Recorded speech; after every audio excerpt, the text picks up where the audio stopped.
car meat is, for me, is as important as having those big size meat, because this I have to plan, take it out. I don't have space in my fridge because I have apple in the crispers. I have to put it in the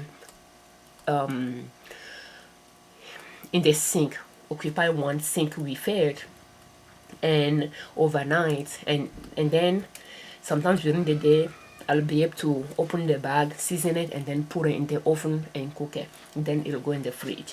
So, but if I do not take meat out, and then later I notice that, well, I need to cook dinner and I need meat, so few hours before dinner prep time, this will work. So I like to know that I like to have some meat that a small car I can put in the microwave to thaw, or I can put in the sink for a few hours to thaw, and then have those big bag as well. So those kind of small car will be, for example, pork chops, pork steak, and those I'll ask my husband, they can wrap it by pound.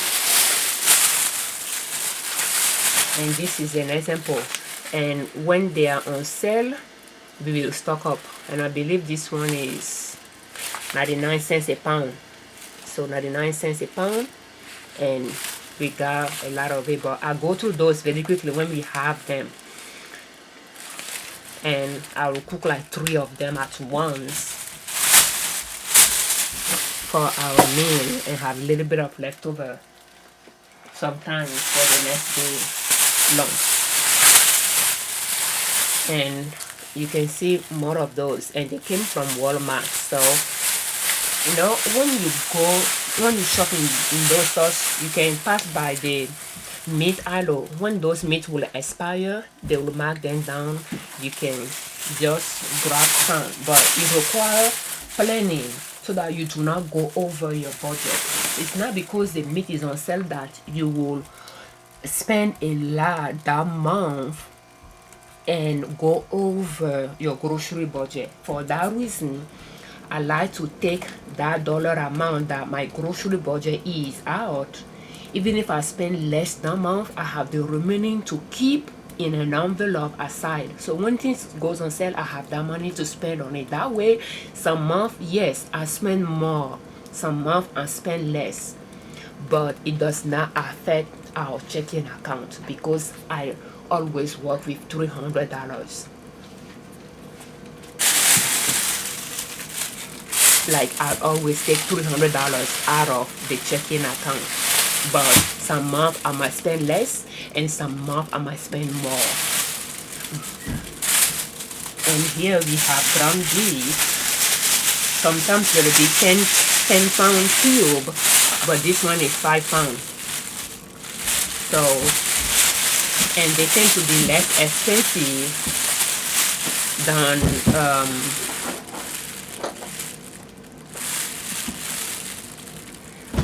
yeah, 5 pounds. They tend to be less expensive than 1 pound, and this is 25% fat. So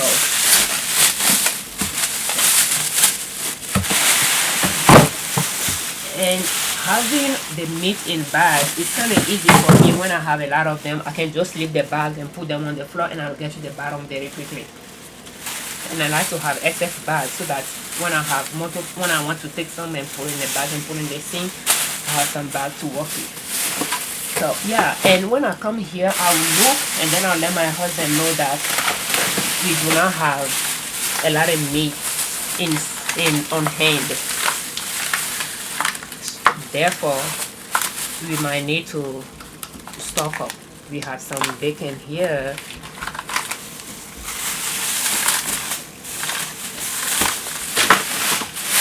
And the part that we do not have, I'll let him know as well, so that he can keep an eye on it in the ad. So here is the holes,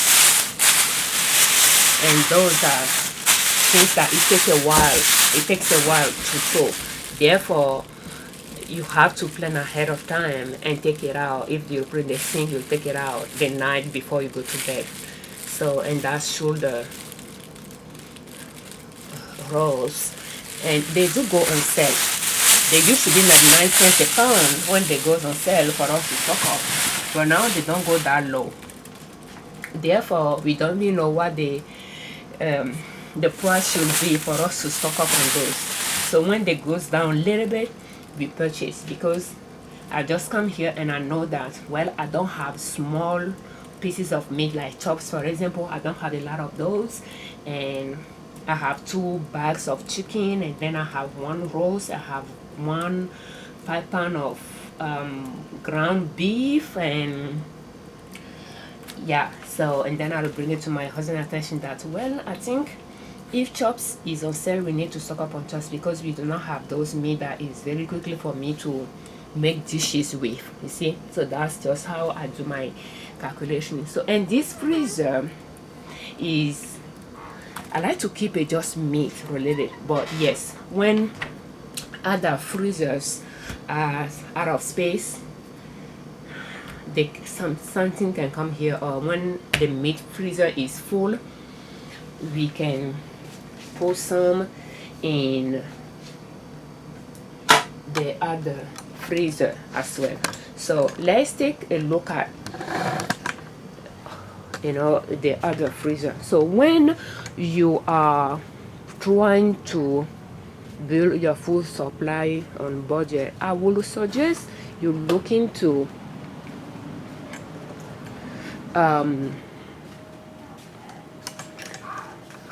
getting a chest freezer. I like chest freezer over the others because I feel like they save more money. So I have one for my vegetables from the garden, and then I have one for food that I'll call processed food. So the bread, for example, that we purchase, we'll find it will come here in this freezer.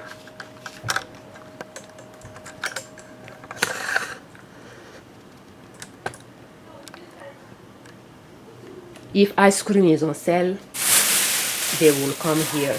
So when we buy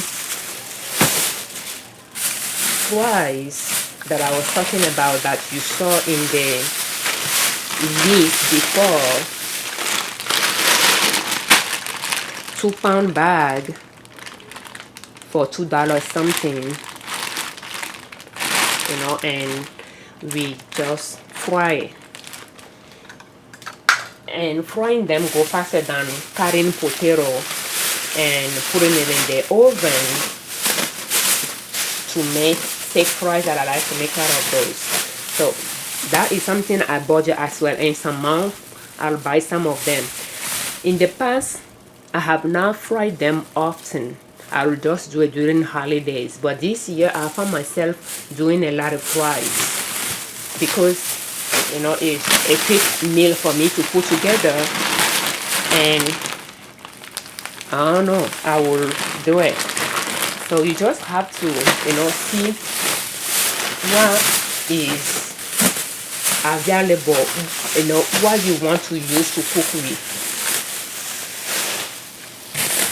And those are fries as well. So knowing that I have fries and I have oil, I can, and then I have meat. Even though we have fries, I'm thinking about giving some money to my husband, or ask him to take some food money and then get some more fries. And we have bread. Bread will come here as well. And when ice cream is on sale, we stock up on those. One thing we can do with flour, and I have here, is wraps. I make wraps, and I make the wrapper like egg roll. So yeah, that's the wrapper for egg rolls, and I make them out of flour and water, and that's the excess that I put there as well. When we make the bread, the sourdough bread, the leftover, I turn them into croutons. But if I don't, then I'll freeze them like this. So we have those, and I think we have a lot of those. the ground beef you saw earlier, when I have 5 pound or 10 pound tube and I cook them, that's how I will freeze them, so that I don't use more than I wanted to use. But then we have other things that'll find their way in here. Pretty much cooked meal will find their way in here, and that's rhubarb sauce. But I just like to keep those separate from the meat if I can. We still have cheese here. You see it's building up, even though we have one, and I didn't forget, I ordered another one. An empty container of ice cream. I like to put leftovers in it, and this is now ice cream is food that this container, when I take it out a few hours later, it'll go in a pan and then I'll make soup. So you'll have leftover meat, bean, potato, sauce, tomato based sauce, and I'll put in the freezer upstairs. And when it's full, like it'll be, the container will be in the freezer. When I have a little bit of leftover meat, it'll go in it. A little bit of leftover potato, it'll go in it. A little bit of leftover cooked beans or cooked potato, it'll go in it. Rice does not go in it. Pasta does not go in it. But you know, tomato sauce, leftover will go in it until it's full, and I'll close it and I'll put it in the freezer here. So I have a bunch of them here, and all of them there are now, they are now ice cream. They are empty container that are filled with those leftovers, and they are, we like to call it mystery soup. So it's summer, we don't really eat soup in summer, so that is, you know, meal there pretty much for me. It'll go in a pan, and I can add a broth, canned broth that I can myself to it if that's necessary. Otherwise, it has meat, it has everything, it just need to simmer for some hours, and then we have bread to go with it. If I plan it well, I might make bread, sourdough bread to go with it as well. Butter on sale, we like to buy little by little and stock up on them. So, and then I can just come here and say we are running low in butter.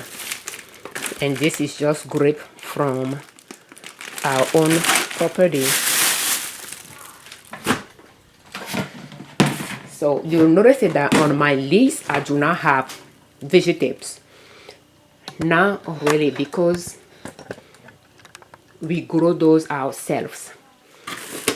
And things that we don't grow, we buy them. So I'm thinking about purchasing some cabbage in fall, chop them up and put them in the freezer. And I like to do that with carrot as well. When carrot is on sale, I can purchase them, clean them, chop them, and grate them as well. But those came from the garden. So those are onion, green onion from Egyptian walking onion.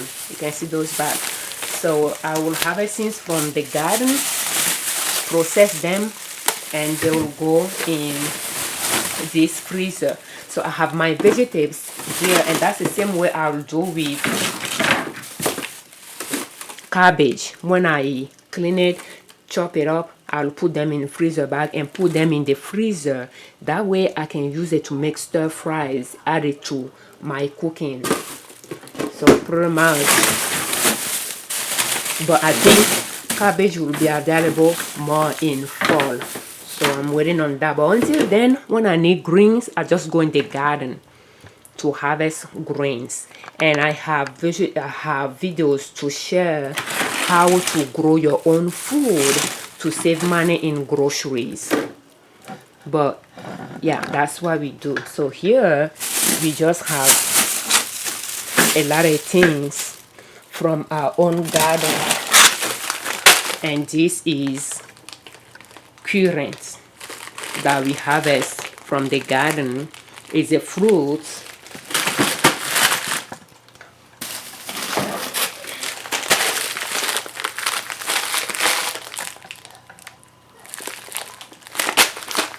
And I put them here as well. We have rhubarb. That's how I make rhubarb sauce that we came across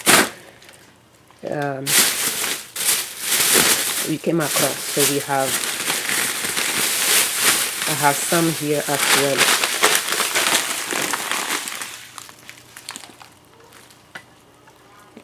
So this freezer is just for, you know, those things from harvest from the garden, and some vegetables, some greens that I will purchase. They'll find their way here.